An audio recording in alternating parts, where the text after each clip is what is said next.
construção de imagens. Trabalhava como artesão de construção de imagens. E o seu filho, Abrão, era auxiliar dele nessa tarefa.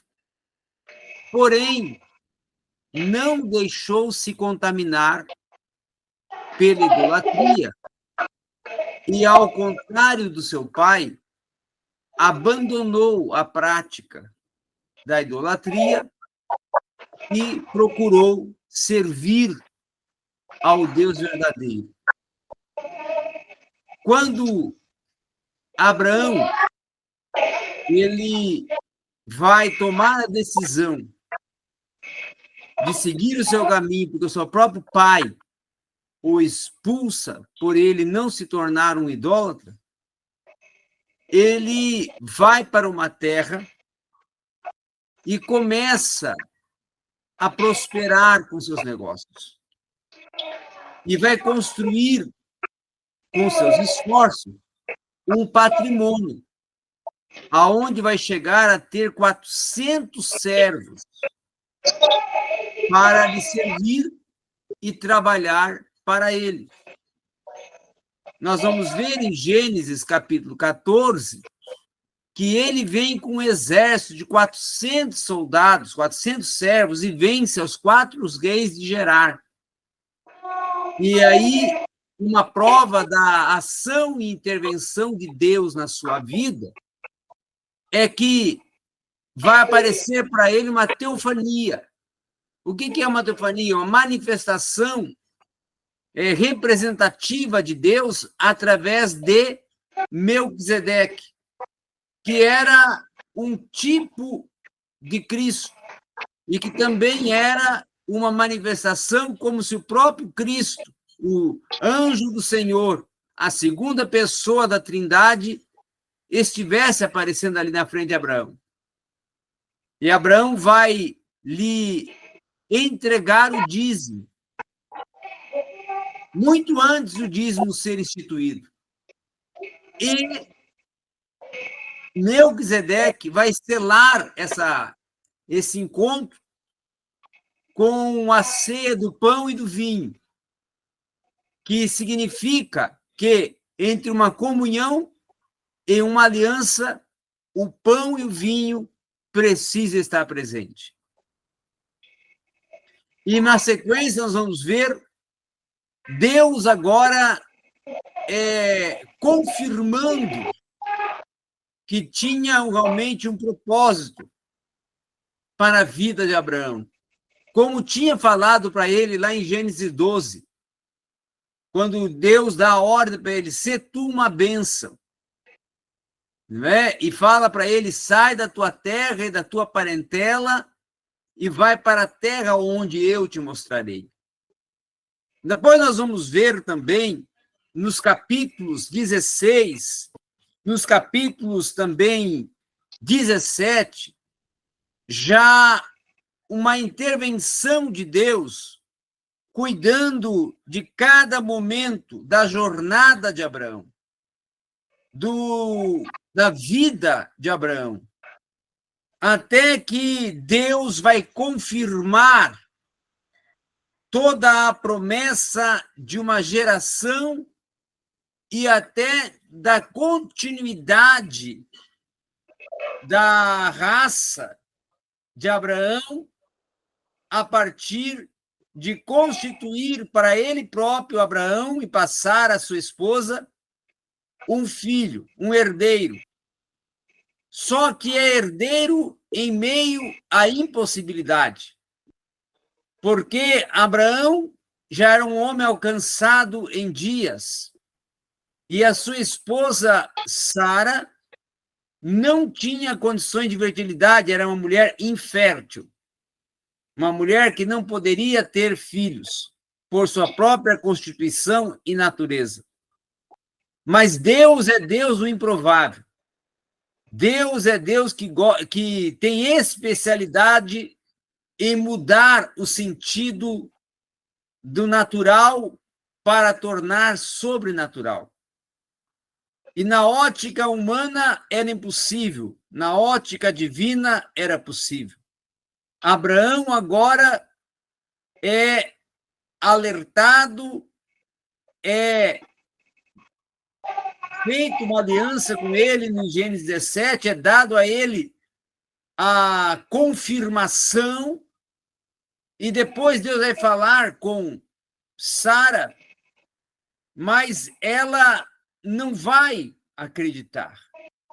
Chega até a rir, chega até a achar engraçado pelo caso da impossibilidade que estava dentro dela, da sua própria natureza. Mas a verdade é que Deus cumpre a promessa. Abraão e Sara vão ter um filho, o filho da promessa, Isaque. Este nasce e agora está no período da sua adolescência, entrando no período da juventude. É um jovem promissor, é um jovem que tem uma herança e uma aliança sobre a vida dele como continuidade do legado que Deus tinha entregue a Abraão. Mas Deus queria ver até onde Abraão poderia suportar. Deus queria ver até onde Abraão poderia confirmar a fé, a confiança que depositava em Deus. Deus queria ver aonde o índice, o tamanho, a dimensão da fé de Abraão, da certeza que Abraão tinha de que Deus poderia, sim, fazer e cuidar e zelar da sua vida. E agora Deus dá uma ordem que para um pai era mesmo que pedir para tirar a sua própria vida. Porque o herdeiro que Deus tinha lhe dado, agora Deus pede para que ele suba ao Monte Moriá e entregue em sacrifício, e entregue em holocausto. Era o teste de fogo para Abraão. Era um momento em que Abraão seria levado a um alto estado de tensão, de aflição e de angústia. Abraão estava em conflito interno, conflito interior, estava desestabilizado emocionalmente. Abraão tinha perdido as suas forças, porém Abraão ainda tinha fé. Abraão ainda tinha uma raiz pulsando dentro dele, que era a raiz da fé e da esperança. A esperança é que estava movendo Abraão. A fé é que estava dando o impulso para ele continuar subindo o monte. Mesmo com o filho perguntando, pai, cadê o cordeiro para o holocausto? Abraão continuava com a certeza, Deus vai prover. Deus não vai me abandonar. Deus não me fez subir ao monte para perder uma batalha. Deus me fez vir até aqui, a esse local para sair daqui derrotado. Deus me deu vitórias, Deus prometeu, Deus é fiel para cumpri-las. E assim ele vai até o local do sacrifício. Quando está já o filho pronto para ser sacrificado, e o cutelo vai descendo, Abraão estava com o seu coração e com a sua alma e com a sua mente totalmente desestabilizado. Estava, quem sabe, em um estado dos mais intensos de fragilidade. Mas da fraqueza ele tira a força. Das insuficiências ele tira a suficiência. Das impossibilidades ele tira a possibilidade e começa a descer o cutelo. E ali lhe prova que ele tinha, sim, uma confiança, que ele tinha, sim, uma fé, que ele acreditava na causa do impossível e no sobrenatural da providência de Deus. E Deus lhe dá o que ele precisava, que era a saída, que era a solução, que era o cordeiro para o holocausto. Abraão agora vê a intervenção de Deus. A intervenção não vem pela metade, a intervenção vem pelo inteiro. E Abraão desce do monte com a vitória. Subiu do monte em desespero e desceu do monte em brado de vitória. Subiu do monte em aflição e desceu do monte em cânticos, em louvores e adoração. E assim você vai construindo. Ele confiava mesmo, que ele até disse que, ele diz no verso 5, né? Quando ele diz para os seus servos, que ele diz assim: iremos até lá, depois de adorarmos, voltaremos a vós. Ele estava dizendo, voltaremos. Ele e o filho dele, ele confiava em Deus, sabia que eles iam voltar junto. O filho não iria ser sacrificado, né? Então, a gente vê aprendendo quatro coisas, Davi, que você tem que mentalizar para a construção de um sermão bíblico, textual e de um sermão em que você não vai sair do texto. Primeiro, quando vai pregar num sermão textual como esse em Gênesis, você não pode sair de Gênesis. Não pode começar ali em Gênesis, parar lá em Gálatas, Abacuque, Sofonia, não, vai ficar em Gênesis. Então, todo o desenvolvimento do sermão tem que estar no livro de Gênesis. Eu posso voltar para trás? Pode voltar para trás. Eu posso... Por exemplo, eu vou pregar numa festa dia 19, e eles me deram um tema lá, um tema e um texto. Eu vou até abrir aqui para o senhor aqui, Jeremias. Se o senhor me ajudar aqui, para mim ficar mais aperfeiçoado. Jeremias capítulo 1. Tá. É a chamada de Jeremias. O versículo lá é o versículo de número 5. Aí o tema... Antes que eu te formasse no ventre, eu te conheci, e antes que saíste do útero, eu te santifiquei e te ordenei como profeta para as nações. O tema é esse aqui. Deus conta contigo nessa geração. Aí me deram esse texto. Bom, vamos por parte. Primeira coisa que você tem que fazer é, nesse momento, falar que Jeremias, ele era um profeta que Deus tinha chamado em meio a um tempo de crise espiritual, crise social, crise política em Judá. Era um período que estava governando o rei Joaquim, que era pai de Jeoaquim, certo? Que este Jeoaquim vai ser, inclusive, o que vai, no período dele, não é, ser saqueado Judá e Jerusalém, e aí eles vão ser levados cativos para a Babilônia. Então, Jeremias é um profeta que Deus está chamando para ser o seu porta-voz e ser também o seu atalaia, ou seja, o seu fiscal. Atalaia é um fiscal. No momento em que Judá esqueceu e abandonou a aliança que Deus fez com eles ao pé do Monte Sinai. Que Judá está seguindo um caminho contrário e adorando a ídolos, adorando a imagens, e que os próprios sacerdotes são corruptos, porque a religião se corrompeu e se vendeu para o governo, para o império, para o rei.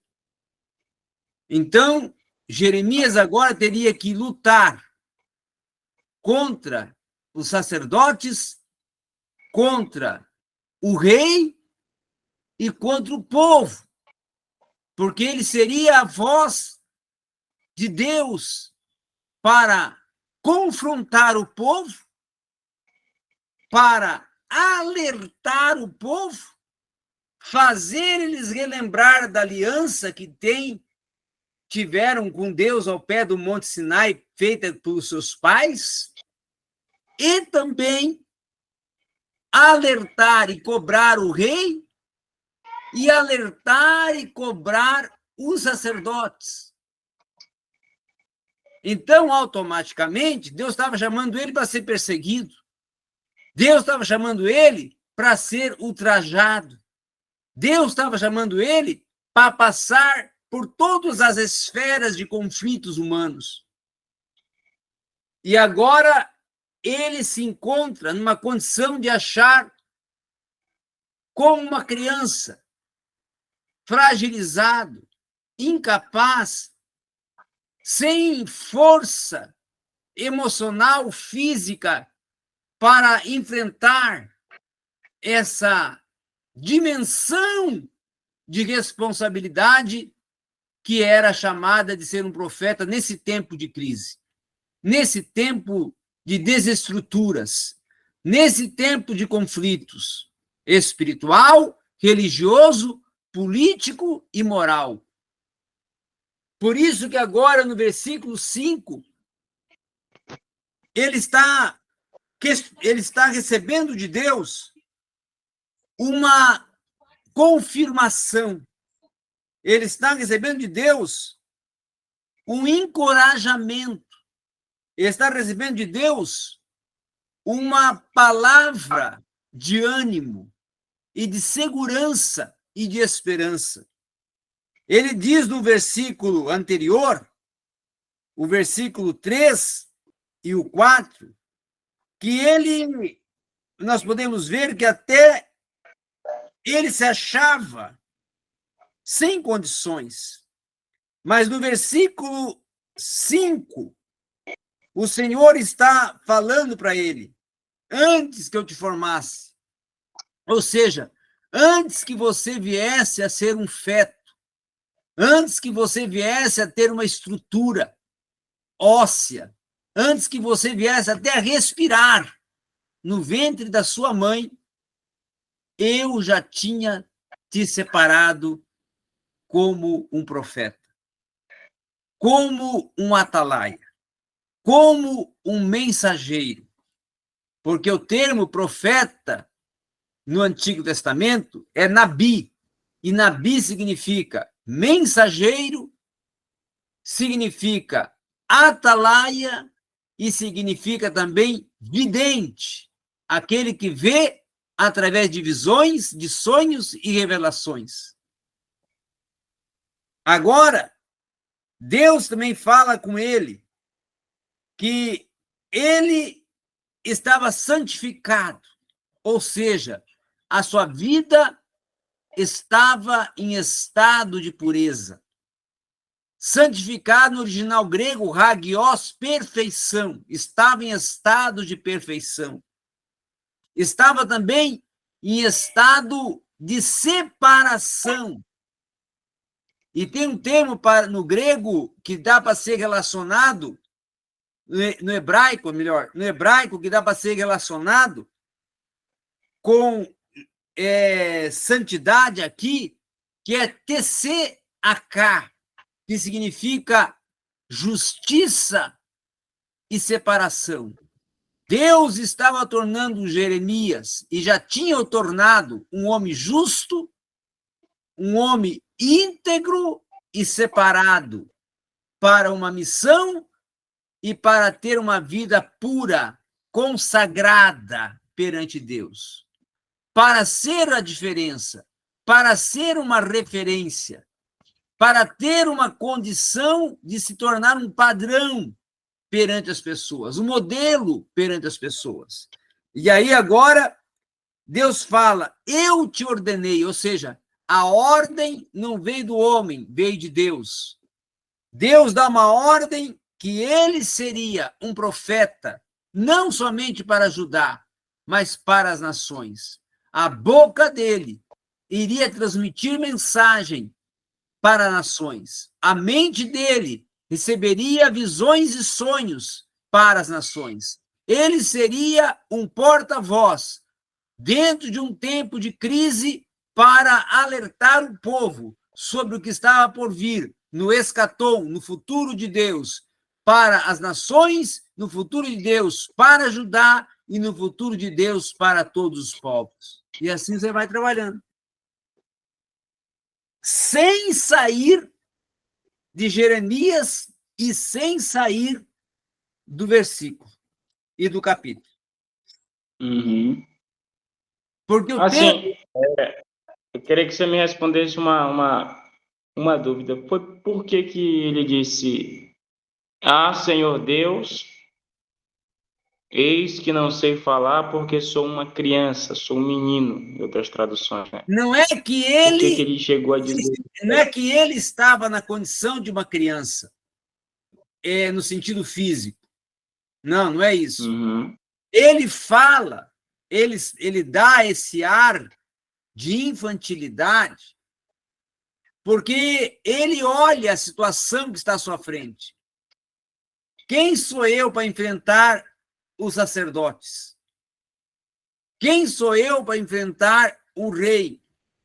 E ter que falar para o rei as mensagens que Deus vai me dar para confrontar o rei, porque o rei está promovendo idolatria, porque o sacerdote se vendeu para o rei e o povo está praticando atos de moralidade e se esqueceu, distanciou da aliança. Então, agora, ele teria que se voltar contra o povo, se voltar contra a religião e os sacerdotes e se voltar contra o rei. Aí ele diz, mas quem sou eu? Moisés também falou isso. Moisés também, quando foi chamado para essa tarefa de ser um líder, se colocou na condição de pesado de línguas, de não saber falar, de não ter forças e nem condições para tomar a responsabilidade que tinha sido Deus, que Deus estava lhe confiando, que Deus estava colocando sobre seus ombros. Você está vendo, então, como tem que trabalhar? Sermão textual é trabalhar o texto, explorar do texto as realidades do contexto. Contexto histórico, contexto geográfico. Eu vou ficar só nesse versículo aqui, né? Hã?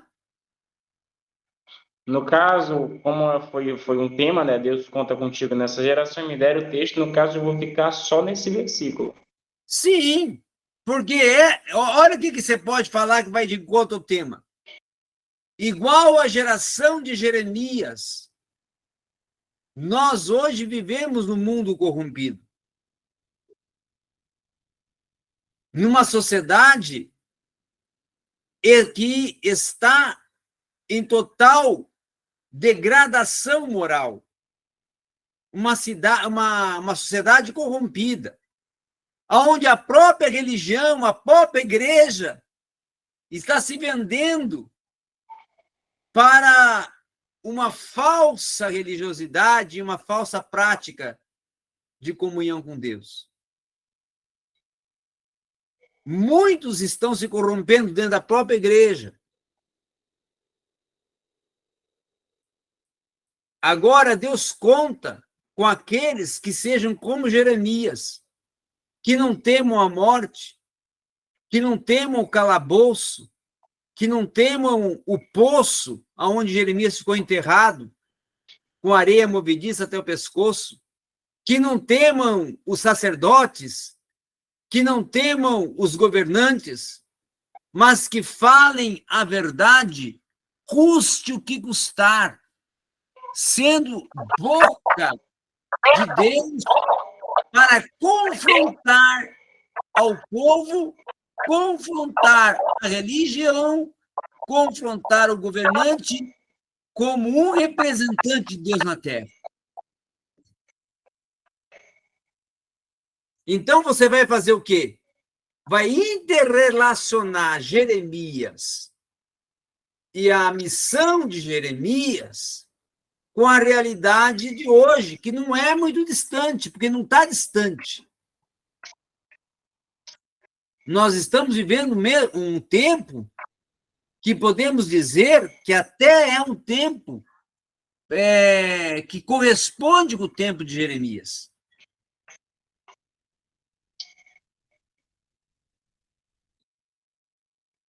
Nós não estamos fora do contexto do tempo de Jeremias. Vivemos as mesmas realidades daquele tempo.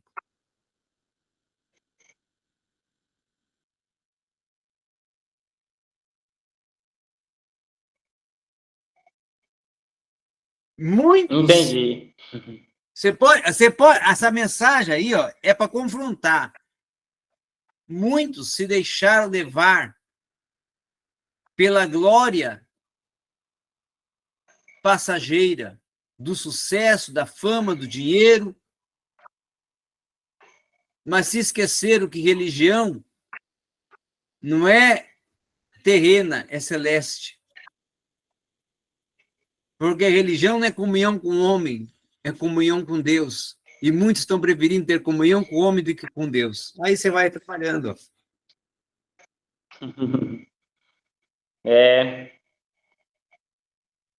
Gostei. Então, essa é a grande, como assim, essa é a grande alma, é a grande saga, realidade, importância, significado de um sermão textual. Porque o sermão textual te leva a ficar dentro da Bíblia, a não sair da Bíblia, a não ficar transitando de um lado para o outro, que acaba sendo uma mensagem superficial. A mensagem bíblica é uma mensagem concreta. E a mensagem que vaga de um lado para o outro é uma mensagem superficial.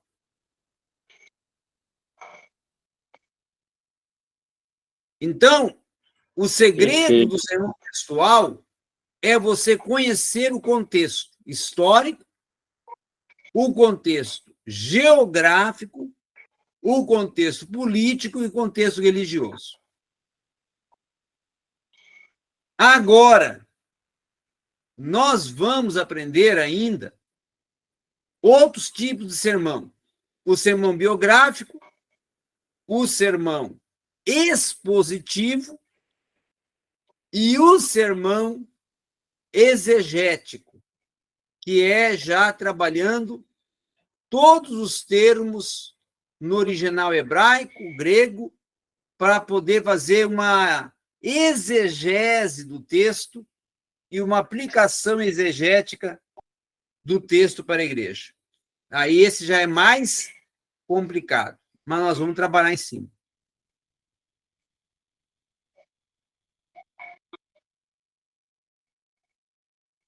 Eu já preparei e ajudei muito pregador aí no Brasil. Carvalho Júnior trabalhou comigo. Carvalho Júnior trabalhou comigo no mesmo seminário e eu ajudei ele a construir muita mensagem. Glória a Deus. Carvalho Júnior eu conheço assim na palma da minha mão.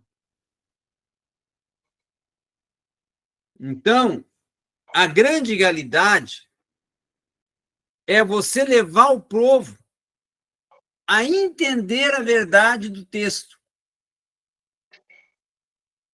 Esse é o sentido pedagógico da mensagem.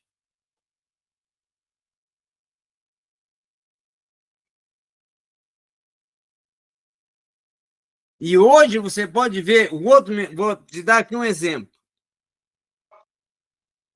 Aquele pregador que trabalha muito com isso, que faz muitas perguntas para o povo, como é que é o nome dele? O Raik Carmelo. O Raik Carmelo. Não sei se você conhece ele. O Raik Carmelo, ele trabalha muito com perguntas. Por quê? Porque ele vai extraindo do texto verdades que ele vai levando o povo com perguntas e com lembranças para o povo ir entrando dentro do que ele quer falar para o povo.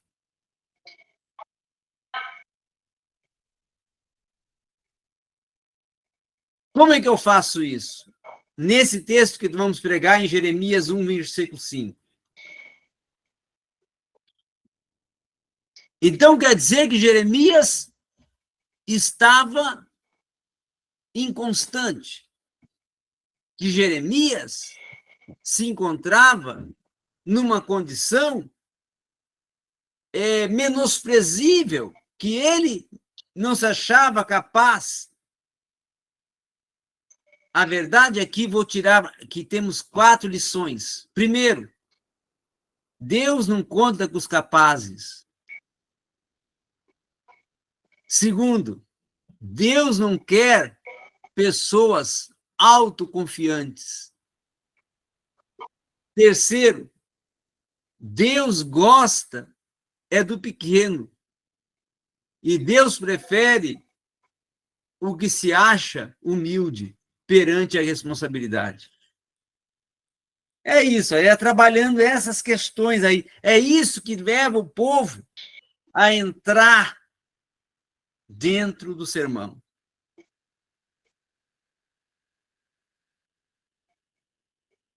Hoje não precisa gritar, pular, chutar púlpito, trepar em cima do púlpito, não. Hoje é trazer o povo para dentro do sermão. É verdade, é verdade. Se trazer o povo para dentro do sermão, o resultado acontece.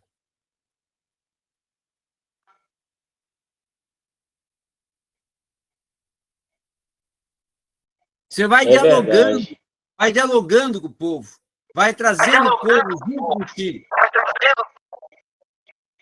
até você entrar dentro da mensagem.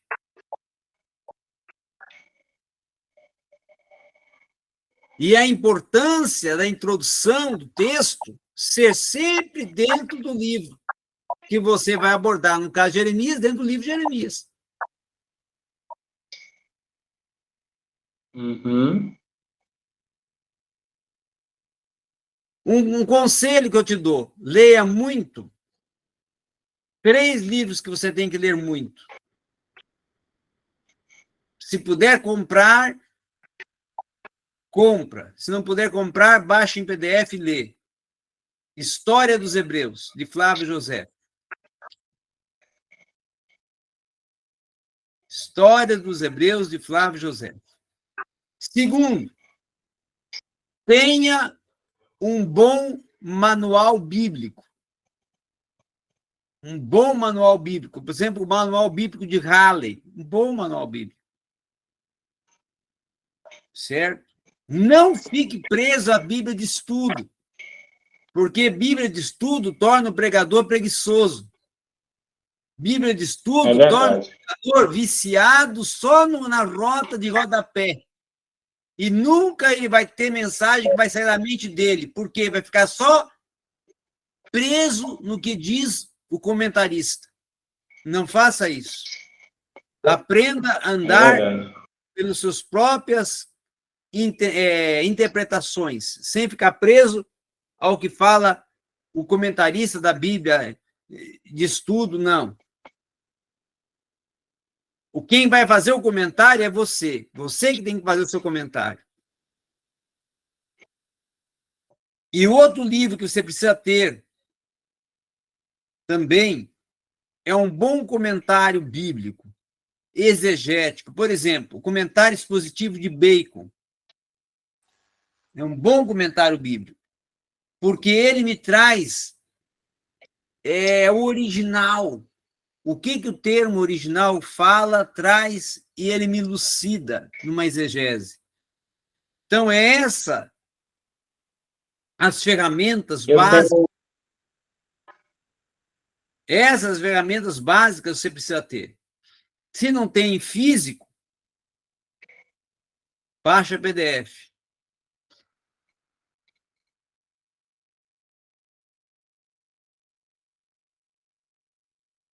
E faz economia, né? Evita de comprar muita Coca-Cola e compra livro. É verdade. O pregador tem que ter livro, tem que ter material de pesquisa, tem que ler. Ler é o segredo para a mensagem sair uma mensagem convincente, porque você vai ter argumento. Quanto mais ler, mais argumento você tem. Eu vou fazer uma pergunta para o senhor. Como é que se faz mesmo, assim, para o senhor memorizar muitos versículos ou muitos textos? Lendo. Mas E eu vou te dar um mente exemplo, vou dar um exemplo ou meu. falando? Vou dar um exemplo meu. Em 1996, eu estava trabalhando como professor em Moçambique, na África, de um centro de treinamento de obreiros. E eu morava dentro de uma estrutura de selva mesmo. Selva mesmo. Uma casa no meio da selva. E de frente à minha casa tinha a escola onde eu dava aula. E eu fiz um propósito meu, pessoal mesmo. Eu mesmo montei a minha leitura bíblica. Como é que eu fiz? Eu peguei uma Bíblia que eu tinha, acho que eu até tenho ela. Tenho ela aqui para te mostrar. Bora, prof. Bora. Olha aqui, essa aqui é uma Bíblia que eu peguei e eu montei aqui atrás, olha aqui atrás. Eu mesmo montei uma estrutura de leitura. Entendeu? E eu li durante um ano a Bíblia, de Gênesis a Apocalipse, 4 vezes, e uma vez versículos isolados, textos isolados, que um de encontro ao outro. E aí entrou aqui dentro. Mas o que ajuda muito é você nunca parar de ler. Quanto Verdade. mais ler, mais você coloca dentro da sua cabeça o texto.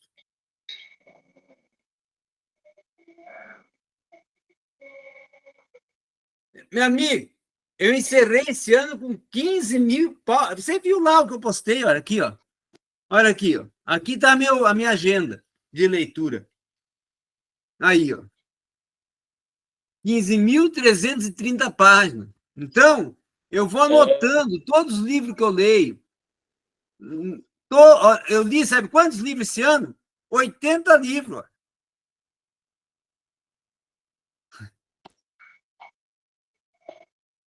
Mas como é que faz isso? Tirando tempo aonde não tem tempo. É verdade. Você entendeu? Entendi. É sacrifício, mas você não consegue nada sem sacrifício.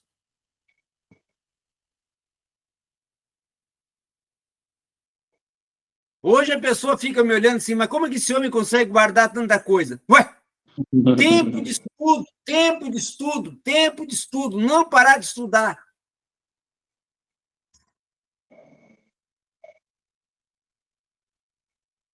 O pregador tem que ser um pesquisador, pesquisar o tempo todo, tempo todo, tempo todo, tempo todo. É verdade. Aí você vai longe. Você é novo ainda. Tem muito ainda para render. É verdade. E nós vamos trabalhar da seguinte forma: uma segunda-feira homilética, a outra segunda-feira escatologia. Uma segunda-feira homilética, a outra segunda-feira escatologia. Pode ser. Pode E ser. depois nós vamos entrar na exegese também. Uma segunda-feira de exegese, de grego, hebraico, para você Isso. aprender o Quer grego e o aprender? hebraico. Tá? E a mulher? Pagou ou não pagou? Mulher tribulada essa. Até agora, nada. Mas eu vou arrumar para o senhor, moço. Não se preocupe, não. Vou arrumar Não, para o mas senhor. ela vai te passar esse dinheiro. É impossível que ela não vai passar. Já estou preocupado com o senhor, moço. Não, Deus vai provendo. E Deus vai provendo. Mas se você, claro, conseguir uma coisa para mim, amanhã ou depois, é maravilha, é bênção de Deus. Não, eu consegui já, pessoal. Vou conseguir. Eu vou ficar esperando aí, porque sei que vai render. Vai. Então, concluindo nossa aula, você tem que sempre, ao ler um texto de um tema de mensagem, ou um tema de um congresso, ou um tema que você quer construir um sermão, você tem que primeiro identificar o que está por trás do texto. Como o caso de Jeremias. O que está por trás de Jeremias? Primeiro, a sociedade corrompida. Segundo, a religião corrompida. O rei Jeoaquim é um rei idólatra que está levando o povo à idolatria. O povo está vivendo um tempo de imoralidade e afastado da aliança que Deus fez com eles. Então, Jeremias está sendo chamado para ser profeta perante uma geração que estava totalmente corrompida.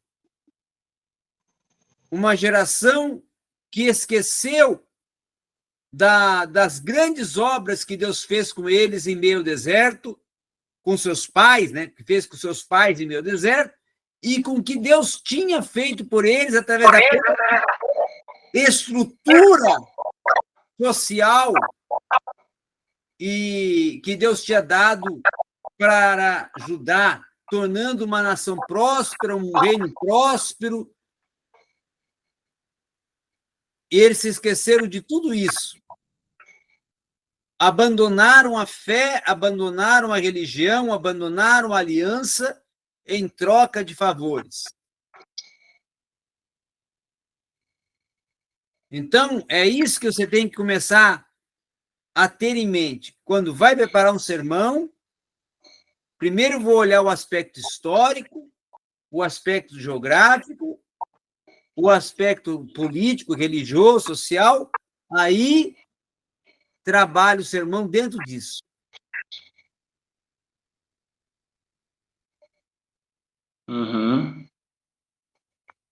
E aí, a partir de eu fazer isso, eu vou relacionar o tempo de Jeremias com o tempo de hoje. Tempo de hoje. As lições que eu posso tirar de Jeremias para hoje. Lições que eu posso tirar de Jeremias para hoje, para aplicar. Fazer a aplicação.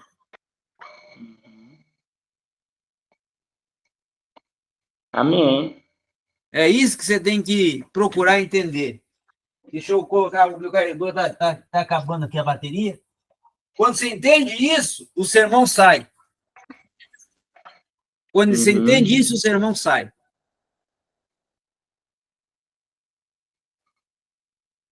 Você entendeu?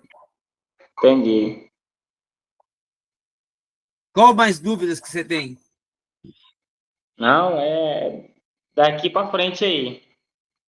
Vai aparecendo. Hoje já abriu bastante, já abriu bastante a minha mente, observando alguns pontos, você falando, observando o texto aqui. Então dá para a gente extrair bastante coisa aqui, muita coisa mesmo. Procura, nesses dias que falta para você pregar, que ainda está trabalhando o texto, procura ler em algum dicionário bíblico ou ler no próprio História dos Hebreus sobre Jeremias, sobre o rei Jeoaquim e sobre o sacerdote Passur, que era o sacerdote da época de Jeremias. Que aí você vai ter entendimento das práticas corruptas de Joaquim, da imoralidade e prática corrupta do sacerdote, tá? E da condição que se encontrava o povo perante esse momento. Entendi. Porque aí você vai ter mais subsídio para trabalhar a mensagem. Uhum. Ok? Ok, mestre. Estamos aí, então. Qualquer coisa você pergunta e vamos trabalhando. Tá bom. Já foi bastante produtivo esse tempo que nós tivemos junto. Quando tem uma aula junto, assim, ó, flui melhor do que gravada. Porque gravada, você tem uma dúvida, não tira dúvida. Você fica. Não. Agora aqui Verdade. você vai trocando ideia. Não, vai melhorar, é porque aquilo que eu falei para o senhor, esse mês tá correria lá na empresa, mas em janeiro vai melhorar as coisas, vai ficar tranquilo, eu vou ficar bem livre já. Aí você vai Sem render tirar mais. Aí vai render casa, mais. aí vai aprender mais. Vai ser muito importante isso, ok? Tá. Muito obrigado, então. Estamos juntos. E a hora que você tiver o recurso, envia. Até mais. Deus abençoe. Amém, Pai do Senhor. Paz do Senhor.